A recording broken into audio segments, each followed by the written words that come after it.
Ladies and gentlemen, and welcome to this episode of the Dan Dawson Show. So, all of you who follow know I'm a strong 2A person, firearms instructor, combat veteran. I believe in the right to protect and defend yourself. Today, I came across a video from Colin Noir. And usually I try to interpret these videos and put them in a better light, but I can't. This is a great video. He says what needs to be said. So I'm just going to play the entire video. I'll give you my comments at the end. The University of Miami School of Law wrote an op-ed in the Boston Globe where she suggests redoing the First and Second Amendment and then gives an example of how the... Now notice her look. She's never encountered violence one day in her life. I guarantee it. I guarantee it. But let's go. These amendments should be written. I have my feelings about her opinions on the First Amendment, but because this is a 2A channel and I'm a 2A advocate, I'm going to focus exclusively on what she says about the Second Amendment.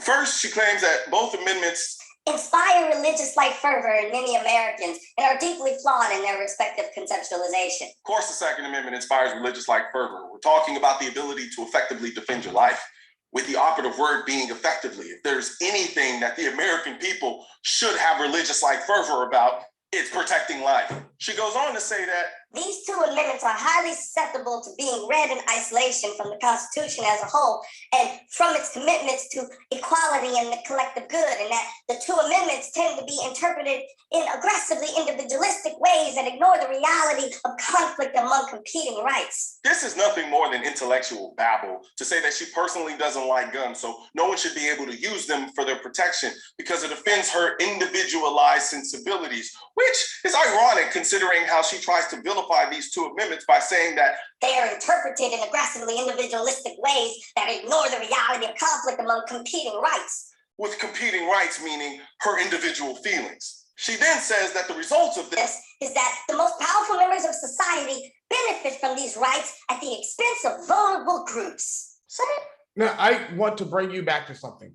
Remember, I did a show on it. The squad has hired security with guns. And they're spending tens of thousands of dollars on it of your money. But they don't think you should have the right to defend yourself. Isn't that ridiculous, people? To me, it's ridiculous. I kind of like the ridiculous thing. It's probably a shirt coming soon, but it's ridiculous. They will go out and buy armed security and at the same time talk about taking away your rights. Just silly. Someone explain to me how an amendment that says that people have the individual right to use arms to protect themselves and this country only benefits the most powerful members of society at the expense of vulnerable groups. The Second Amendment doesn't exclude any particular group. It literally says the right of the people to keep and bear arms shall not be infringed. So unless there's some Illuminati version of the Second Amendment that only gives this right to some amorphous group of powerful people, this just sounds like intellectual gaslighting, where you try to convince people that they're a victim of their Second Amendment rights and that the only way to truly be safe is to give up the right to bear arms. So let's see how she says the Second Amendment should be worded. So before she actually says what her Second Amendment should be, she starts with this preamble, I guess. The Second Amendment's idiosyncratic and anachronistic focus on militias and arms degrades the concept of self-defense. The right to safeguard one's life should not be conflated with or reduced to the right to use a weapon, especially a weapon that is so much more likely to inflict injury and death than to avoid it. Far better would be an amendment that guarantees a meaningful right to bodily autonomy and obligates the government to implement reasonable measures to protect public health and safety. Before Colin speaks here, let me just say, what the fuck is she talking about? What the hell? So I just want to get this straight. Now, I could be wrong. I don't know. Maybe I'm misinterpreting what she said and written. If somebody's attacking me, then I should talk to them about bodily autonomy. Now, keep in mind, these are the same people who want to shut down the prisons, right? And let all these criminals out here with you. At the same time, take away your right to defend yourself. What kind of fairy tale fucking land does she live in? This is ridiculous. Ridiculous. ridiculous. What kind of fucking fairy tale does she live in? Because she's never been visited by violence. And as a man who's been visited by violence and has brought violence onto others, serving for our country, I would like to say, this is not realistic. It's ridiculous. I don't know. Let's just keep going. This is, maybe Colin has a better idea than I do. I haven't watched this video. I just pulled it up and I'm like, I got to comment on this and see what's going on.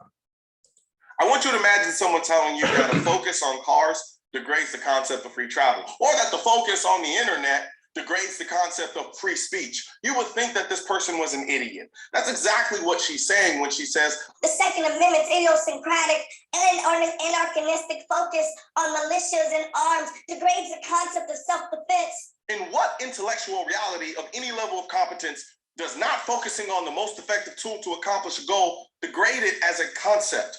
The reason the Second Amendment conflates safeguarding one's life with guns is because the best way to safeguard your life in a situation when someone is trying to take it is with a gun. And the Second Amendment doesn't reduce the right to safeguard life to arms. It protects the people's right to own them, because the founders knew that would be the first thing a tyrannical government tried to take away from the people, because that's why the Second.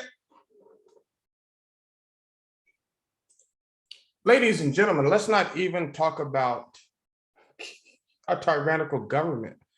Imagine if you're a 90, 110 pound woman.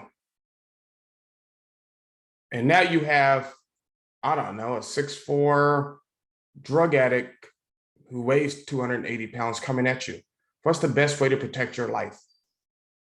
It's with a gun, duh. And people often talking about, oh, well, use mace or use a taser. Tasers don't always work. You see this here in back of me? Right over here, right? I did bounty hunting where we carried mace, tasers, but we always left somebody on the gun, always. And that was usually me.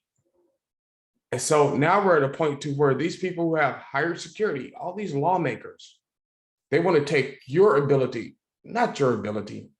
If you're a guy watching this, hey, and it's one-on-one, you stand a decent chance, right? But if it's 3-on-1, you don't. And if you're a small woman, even against one guy, you really do not stand a chance. Not even a small woman.